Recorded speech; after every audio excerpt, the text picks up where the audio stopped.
What's up guys, I'm going to do another Call of Duty Black Ops 4 video, and today we have some awesome and exciting information for you guys, and that is that Call of Duty Black Ops 4 multiplayer will be playable at E3 and also at Cwl Anaheim. So first off, Black Ops 4 multiplayer will be playable at E3, so at Activision's booth and Treyarch's booth that they have at E3, Black Ops 4 multiplayer will be playable. I'm sure they'll probably allow people to capture it, but you know, people will be able to play multiplayer there, which is really awesome and it's really exciting, and I absolutely love that they're allowing people to play the game pre-launch, and it just gives them a lot more feedback than would be usual, because you know, if you have these typical private sessions where people play and play test the game and stuff, but you don't get as much until you open it up to the public and stuff. So the more events that they have Black Ops 4 at that is playable, I feel like the better the game's going to be, the more polished it's going to be upon launch.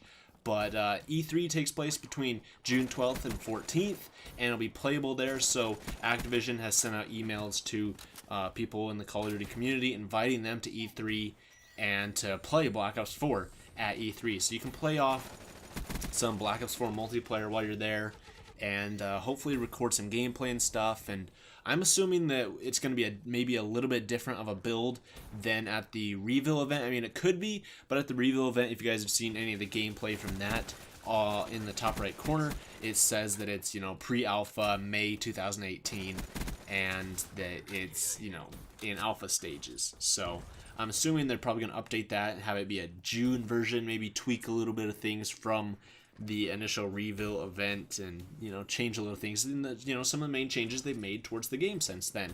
So I'm assuming it's gonna be a brand new build, but they are probably not gonna be, you know, much different. They're probably gonna have maybe a few extra maps or something like that, maybe another map or something like that. But yeah, then the other piece of news is that Black Ops 4 multiplayer will be playable at Cwl Anaheim as well. So Cwl Anaheim is June 15th through June 17th.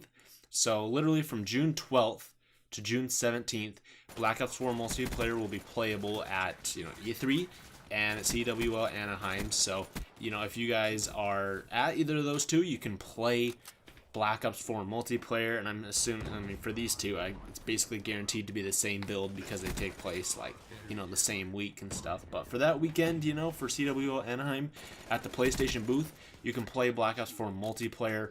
It's really awesome and exciting. Hopefully we're going to get more gameplay and stuff of it, and if any of you guys are lucky enough to go out to any of those, make sure you guys leave a comment down below. I'd love to see how many of you guys are actually going to be going to either of those two.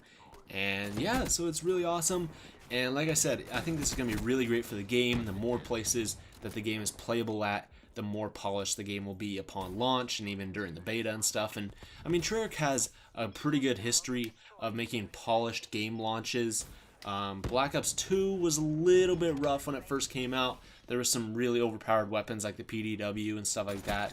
Black Ops 3 was pretty good out of the gate, but you know, there still was a few problems with the game. Nothing too bad though. And I mean, there's nothing but, you know, huge game-breaking things going on with the game, like there was World War II, where it was literally unplayable for the first like 12 hours of the game being out. But yeah, Treyarch has always been pretty good about it, taking feedback from the community, and I'm sure with the private beta that we're going to be getting, they're going to take all that, you know, information and everything, all of our feedback, and putting it into the game. I have said this in a previous video though about the private beta, is that I would really love to see them move the beta up a little bit into maybe July, the very end of July or something like that. That way they can have all of August and all of September to take that feedback from the beta, to see all this gameplay and see all these bugs and glitches and stuff and all of this feedback from the community, and really take it into consideration. Because with Infinite Warfare, that game had a beta in October. It was like mid-October, and the game launched like the first week of November. So obviously it was just basically like a placeholder. It was like a little mini demo of the game, and basically all of the stuff they got from the beta didn't really, you know, have much of a, you know, change in the final game because it was so close. They only had a few weeks to take all these and actually put it into the final game, so a lot of it didn't make it into the final game. Whereas Black Ops 3, you know, there was a lot of changes, like with the Razorback. The Razorback was really OP. The Scythe, You remember, you guys could use the black hat and you could take over people's wraiths. And so if an enemy calls in a wraith, you could literally just pull out a black hat, hack it real quick, and then boom, you got a wraith on your team.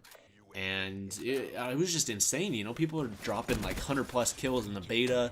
Safeguard was just a nightmare, and it was just so rough. But yeah, then Treyarch patched that all up for the final game. And I mean, World War II had a beta in like August and September, but I mean, obviously that didn't really work out for launch, because launch was an absolute nightmare at first, and there was a bunch of issues with World War II at launch. But yeah, I mean, I have faith in Treyarch, and I think they're going to really do this game good. But there you guys go. Thank you so much for watching. Tell me what you guys' thoughts are and all this in the comments down below, and I'll see you in the next video.